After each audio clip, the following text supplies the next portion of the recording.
Hello बच्चों, आज हम लोग क्लास 7 का चैप्टर 11 ज्योग्राफी यानी हमारी दुनिया का है। कौन सा है? हमारी दुनिया का ज्योग्राफी स्टार्ट करने वाला हूँ। इससे पहले मैंने आपको 1 से लेकर 10 तक का पूरा चैप्टर पढ़ाकर कंप्लीट कर दिया है। आप जाके प्ले लिस्ट में जाके देख सकते हैं, इससे पहले ही मैंने बिहार के बारे में बताया था। आज हम महत्वपूर्ण राज्य एक केरल के बारे में जानेंगे। किसके बारे में जानेंगे?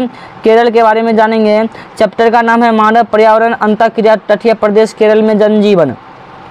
अगर पहली बार आप हमारे चैनल पर विजिट किए तो आप हमारे चैनल को सब्सक्राइब जरूर कर ले, समझे ना। और उसके बाद जो होगा ही, समझे ना, क्योंकि हम इसीलिए आपको सब्सक्राइब करने के लिए कहते हैं, क्योंकि आपको इस चैनल के माध्यम से क्लास 6 से लेकर 12 तक का हर एक सब्जेक्ट का तैयारी करवाया जाएगा। तो आप लोग सपोर्ट करते रहिएगा, तभी तो हम लोग वीडियो बनाते रहेंगे, समझे। आइए अब केरल के बारे में जानते हैं। देखिए, आज़ादी के बाद सन 1949 ईस्वी में, आज़ादी के बाद सन 1949 ईस्वी में दो रियासत को मिलाकर त्रावणकोर, क्या हुआ? त्रावणकोर और कोचीन राज्य बनाया गया। त्रावणकोर और कोचीन राज्य बनाया गया। त्रावणकोर और कौन सा राज्य बनाया गया? कोचीन राज्य बनाया गया। त्रावणकोर और कोचीन राज्य बनाया गया, समझे ना। तो आप समझिए कि आज़ादी के बाद त्रावणकोर और कोचीन राज्य बनाया गया। फिर अंततः 1956 ईस्वी में मलयालम भाषियों, कौन सा भाषा बाबू रे? मलयालम भाषियों के लिए समझे एक राज्य का गठन किया, समझे। और इस राज्य का पुनर्गठन किया गया इसी अधिनियम के तहत मद्रास के, इसी अधिनियम के तहत कहाँ बाबू रे? इसी अधिनियम के तहत मद्रास के दक्षिण कनारा, मद्रास के दक्षिण कौन सा हुआ? मद्रास के दक्षिण कनारा जिले में कासरगोड, मद्रास के मालवार जिले और त्रावणकोर कोचीन को मिलाकर केरल राज्य बनाया गया। समझे, ये आप नोट कर सकते हैं, समझे। अब आइए इसको पढ़ते हैं और इसको पढ़कर जानते सारा चीज़ क्या है। कहता है कि स्कूल में कक्षाएं लग चुकी थी। शिक्षक कक्षे में बच्चों को पढ़ा रहे थे। प्रधानाध्यापक अपने कक्षा में बैठे हुए कुछ जरूरी काम निपटा रहे थे। तभी उन्हें कक्षा में एक साधारण कद काठी वाले व्यक्ति ने प्रवेश किया। उसका रंग सांवला था, घनी काले मूछें थी, माथे का चंदन का तिलक हुआ, कंधे पर अंगोछा लगा रखा था, अंगोछे पर चश्मा, उसने उजले रंग की लुंगी पहन रखी थी। दूर से देख रहे थे। कुछ बच्चे हाव भाव को देखकर आश्चर्यचकित थे। बच्चे को समझ में नहीं आ रहा था कि वो कहाँ से आए। एक अजीब तरह से आएगा, कोई और स्टेट राज्य का आ गया, मान लो कोई विदेश आ गया, कोई विदेशी आ गया बिहार में, तो हम लोग सोचेंगे कि बताने ये क्या है, नया कैसन लगता है, सबसे अजीब दिखाई देगा, समझे ना। तो वही देख रहा था, अजीब दिखाई दे रहा था, सब बच्चे आश्चर्यचकित थे, समझे। कहता कि अगली घंटी में सभी कक्षा में सूचना दी गई कि सभी बच्चे स्कूल के बाल सदन में टिफिन के बाद इकट्ठा होंगे। मतलब कि अगला घंटे में सूचना दी गई कि टिफिन के बाद सब जितने भी बच्चा है सब जो है ना स्कूल के बाल सदन में इकट्ठा होंगे। स्कूल के बाल सदन में क्या हो जाएंगे?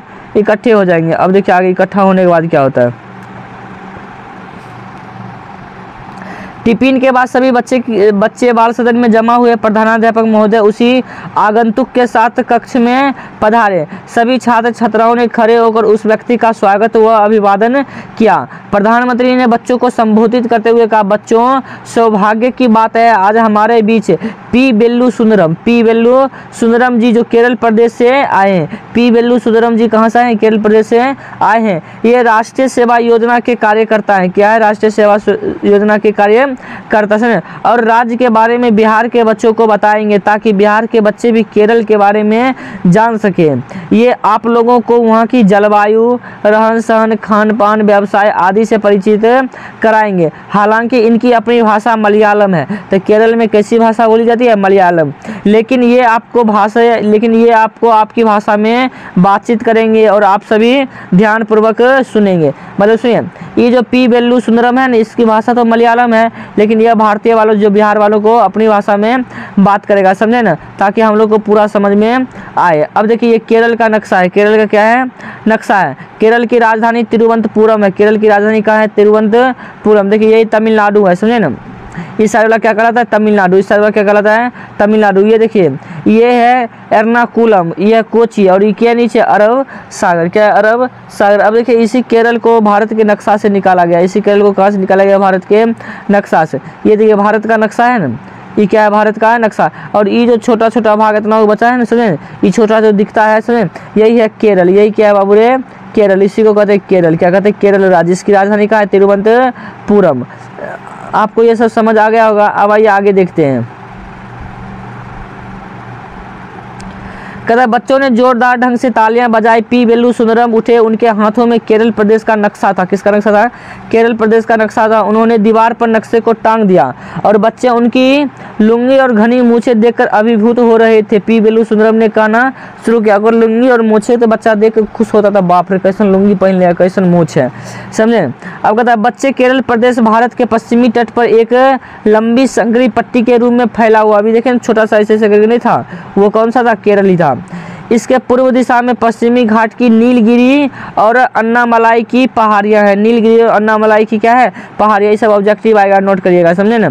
अब देखिए एक चीज़ समझ लीजिए, केरल में चिकित्सा की एक पद्धति जो आयुर्वेद मसाज पर आधारित है, यह काफ़ी प्रचलित हो रही है, और काफ़ी प्रचलित हो रही है। अब देखिए आगे,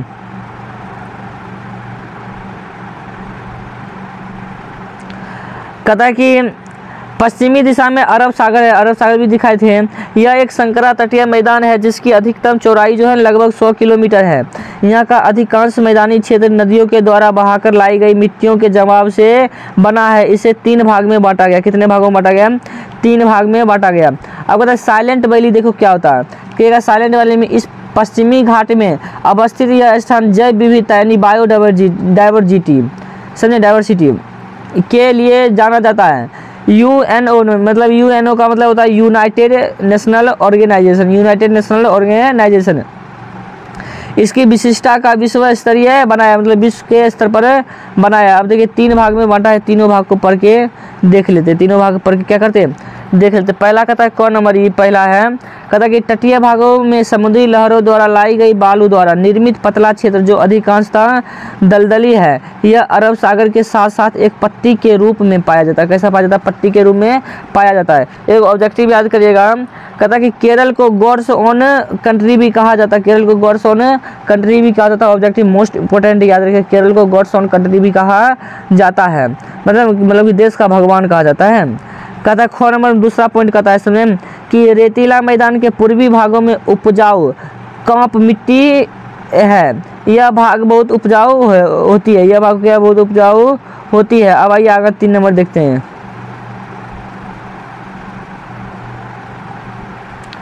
कहता है इस मैदान के पूर्व की ओर पहाड़ी भाग है जो पुरानी चट्टानों से बने हैं। यहाँ पर्वतीय मिट्टी पाई जाती है जो अधिक उपजाऊ नहीं है, पर्वतीय मिट्टी पाई जाती है जो अधिक उपजाऊ नहीं है। अब नक्शे पर ध्यान से हटाते हुए उन्होंने कहा कि अब मैं आपको वहाँ की जलवायु के बारे में बताऊँगा। अब किसके बारे में बताएगा बच्चों, पी वेलु सुंदरम जी बताएंगे वहाँ की जलवायु के बारे में। बच्चे पूरे शांत भाव से सुन रहे थे कि भारत में मानसून की शुरुआत यहीं से होती है। भारत में जो मानसून की शुरुआत है कहाँ से होती है, केरल से होती है। कहता परिवेश समुद्र तट पर से बसे होने के कारण अत्यंत नम है, अत्यंत क्या है, नम है। कहता ग्रीष्म ऋतु में औसत तापमान, ग्रीष्म ऋतु में औसत तापमान देखिए कितना हो जाता है, कहाँ का, केरल प्रदेश का। बिहार के बारे में ये सब हमने आपको बता दिया था, समझे। कहता कि औसत तापमान 32 डिग्री तथा शीत ऋतु में 23 डिग्री रहता है। यहाँ वार्षिक तापमान 2 डिग्री से लेकर 5 डिग्री तक रहता है, मतलब इतने घटते बढ़ते रहता है। इस तरह यहाँ की जलवायु सम है, समझे ना जाड़े में अधिक ठंडी पड़ती है और ना ही गर्मी में अधिक गर्मी पड़ती है। यहाँ वर्षा मई से नवंबर तक होती है। वर्षा कहाँ तक होती है, मई से लेकर नवंबर तक केरल में वर्षा होती है, समझे ना। कहता है यहाँ की औसत वर्षा 200 सेंटीमीटर से अधिक होती है। यहाँ की जलवायु उष्ण आर्द्र मानसूनी है, मतलब कि केरल की जलवायु कैसी है, उष्ण आर्द्र मानसूनी है। उष्ण आर्द्र क्या है, मानसूनी है। अब देखिए कहता है प्रदेश का 1/4 भाग वनों से आच्छादित है, मतलब प्रदेश का 1/4 भाग, मतलब मान लो कि 100 कट्ठा होगा तो 100 में तो 25 कट्ठा में क्या है, वन है। 25 बीघा में क्या है, 25 कट्ठा में वन है, समझे ना। अब देखिए आगे कहता है कि ऊंचे तापमान और अधिक वर्षा के कारण यहाँ सघन सदाबहार वन पाए जाते हैं। कौन सा वन पाए जाते हैं, सघन सदाबहार वन पाए जाते हैं। कहता सागवान, चंदन, सुपारी, नारियल, रबर, बांस के वृक्ष मुख्य रूप से यहाँ पाए जाते हैं। कौन कौन से वृक्ष मुख्य रूप से पाए जाते हैं, सब नोट डाउन यहाँ से कर लीजिएगा, समझे ना। नोट डाउन करिएगा, आपको बेहतर रहेगा। क्वेश्चन से सब करवाएंगे तब आप बहुत क्वेश्चन तो खुद से ही सॉल्व कर लेंगे।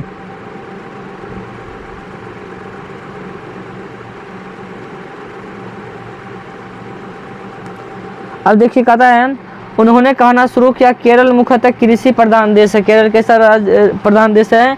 कृषि प्रधान प्रदेश है। यहाँ की लगभग आधी जनसंख्या कृषि कार्य से जुड़ी है। यहाँ मुख्य रूप से चावल, नारियल, काली मिर्ची, कहवा, काजू, इलायची, रबर, चाय, सुपारी और गरम मसाले आदि उपजाए जाते हैं। कहाँ? केरल में ये सब उपजाए जाते हैं। अगला कहता है, तटीय क्षेत्रों में मछलियाँ पकड़ी जाती है। मछलियाँ यहाँ की प्रमुख खाद्य सामग्री में से एक है। मतलब खाने वाला सामान में सबसे प्रमुख सामग्री क्या है? मछलियाँ। समुद्र किनारे से मछलियाँ तो निर्माण करता पकड़ा जाता होगा।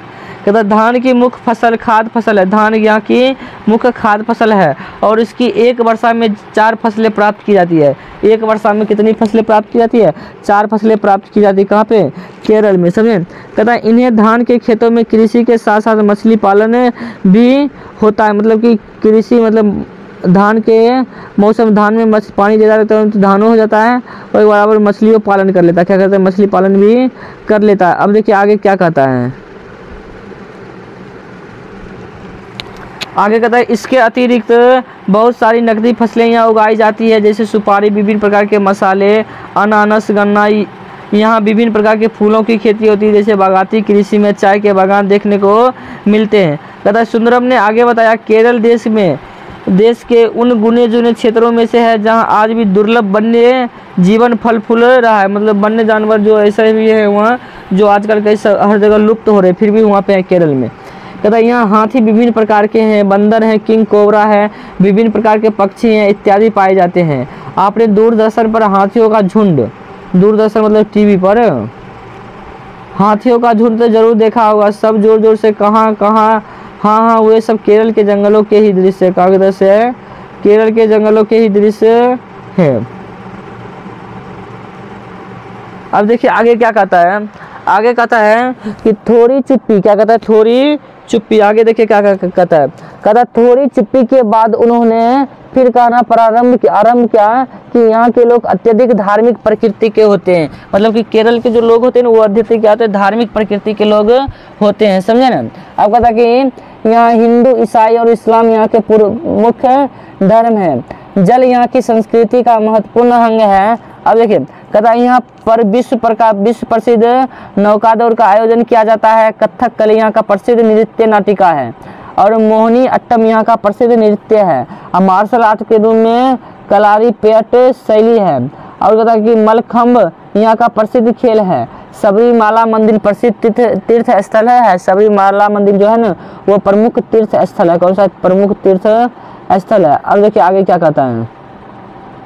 कहता है, यहाँ के लोग सेवा भाव से भरे होते हैं, इसलिए सबसे अधिक चिकित्सा नर्स इसी राज्य से आती है। यहाँ की साक्षरता दर भारत में सबसे अधिक है। यहाँ समझने वाला है कि भारत में साक्षरता दर सबसे अधिक किस राज्य में है? तो केरल राज्य में। सबसे गरीब कहिए तो बिहार तो चौपट कर रखा है शिक्षा व्यवस्था को। कहता आंखों में चमक लाते हुए सुंदरम बोले कि केरल प्रदेश के तटीय भागों में मोनाजाइट, जिरकन, थोरियम, यूरेनियम पाया जाता है, जबकि पूर्वी भागों में चीनी मिट्टी, चूना और ग्रेफाइट पाई जाती है। देखिए केरल में कितना चीज पाया जाता है। कहता कि सुंदरम ने कहा कि केरल में तिरुवनंतपुरम, अलवाई, पुन्नालूर, कोझिकोड यहाँ के प्रमुख औद्योगिक नगर हैं। तिरुवनंतपुरम में सूती कपड़ा व नारियल का तेल, साबुन, साइकिल ट्यूब, कांच आदि के कारखाने हैं। और पुन्नालूर में कागज था। अलवाई में कागज था। अलवाई में ये देखिए ये केरल की नाव है। क्या? नौकादौड़ प्रतियोगिता केरल की नाव है। केरल क्या है? नाव है। अब आइए आगे देखते हैं। कहता कि एल्यूमिनियम बनाने के कारखाने हैं। कुटीर उद्योग में नारियल के रेशे से बंधी पाँव, पोछ, पायदान, टोकरियां आदि बनाई जाती है। कहाँ पर? केरल में। कहता कि इसके अतिरिक्त रेशम, चीनी मिट्टी के बर्तन, प्लाईवुड, रासायनिक खाद आदि के भी कारखाने यहाँ मौजूद हैं। आदि के भी कारखाने क्या हैं? मौजूद हैं। समझे ना? कहता अब आइए एक केरल की बस्तियों के बारे में बात करें। बच्चों में उत्सुकता बनी हुई थी। यहाँ के अधिकांश जनसंख्या गाँव में निवास करती है। तट के किनारे जनसंख्या दूर तक फैली है। ग्रामीण क्षेत्र में लगभग 2000.4 प्रति वर्ग किलोमीटर में निवास करते हैं। यहाँ बस्तियों का बसाव बहुत ही घना है। इनका क्रम लगातार दिखता है और लंबवत बनावट के कारण बस्तियों का बसाव भी क्या है? लंबी पट्टी के रूप में दिखता है। और देखिए यहाँ आम,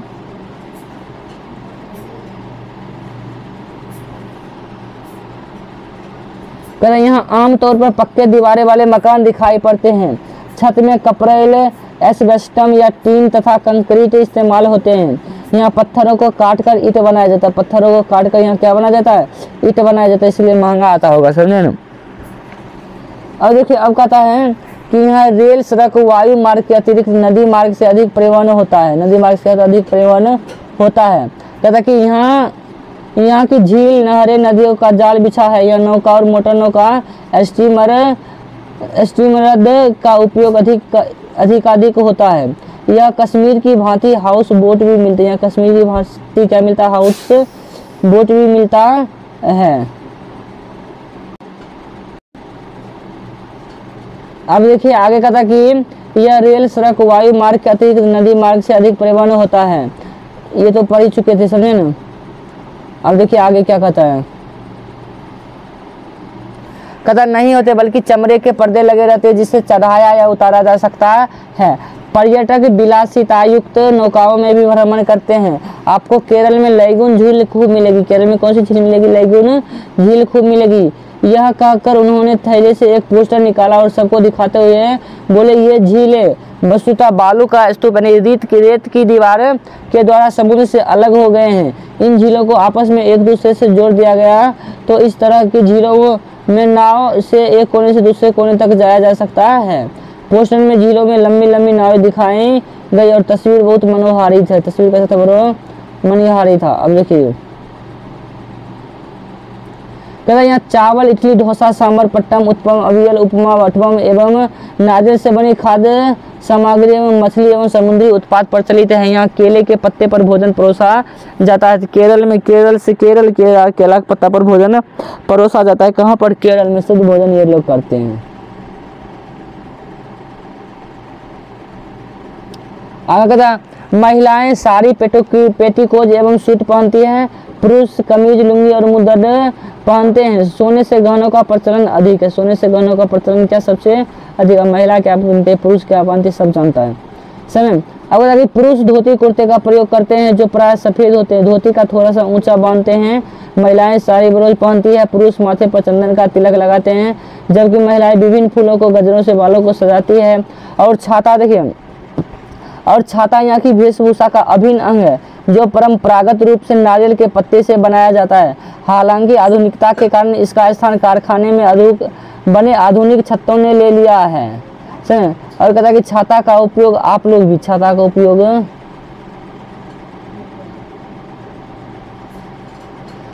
भी तो बरसात में करते हैं ना। सभी बच्चों एक साथ बोल पड़े हाँ। अब आप बताइए कि केरल के बारे में जानकर आपको कैसा लगा? सभी बच्चे ने जोरदार आवाज लगाई और कहा कि बहुत अच्छा। नंदन उठकर बोला, सर आपने हम लोगों को केरल प्रदेश के बारे में इतना बढ़िया ढंग से बताया है जैसे हम वहाँ घूम कर आ गए हों। एक दिन एक बातें दृश्य के रूप में घूम रही है। आपको बहुत बहुत धन्यवाद। सबने जोरदार तालियां बजाई उस टीचर के लिए। अब देखिए प्रधानाध्यापक ने सुंदरम साहब को धन्यवाद दिया और कहा कि आगे से भी ऐसे कार्यक्रम चलाए रखना। और सुंदरम साहब की बातों पर चर्चा करते हुए विश्वविद्यालय से बच्चे बाहर आने लगे। आज उन्हें देश के एक प्रांत के बारे में विशेष जानकारी, प्रांत मतलब राज्य के बारे में विशेष जानकारी मिली। सभी बच्चे खूब खुश हुए। सुंदरम ने बच्चों को कहा कि आप भी किसी दूसरे राज्य में जाकर अपने राज्य के बारे में जरूर बताइएगा। अब आइए इसका क्वेश्चन आंसर करते हैं। तो इसका क्वेश्चन आंसर हम पार्ट 2 में करेंगे। क्या करेंगे? पार्ट 2 में करेंगे। पार्ट 1 के लिए काफ़ी है। Thanks for watching. आप वीडियो देखने के लिए, समझे ना।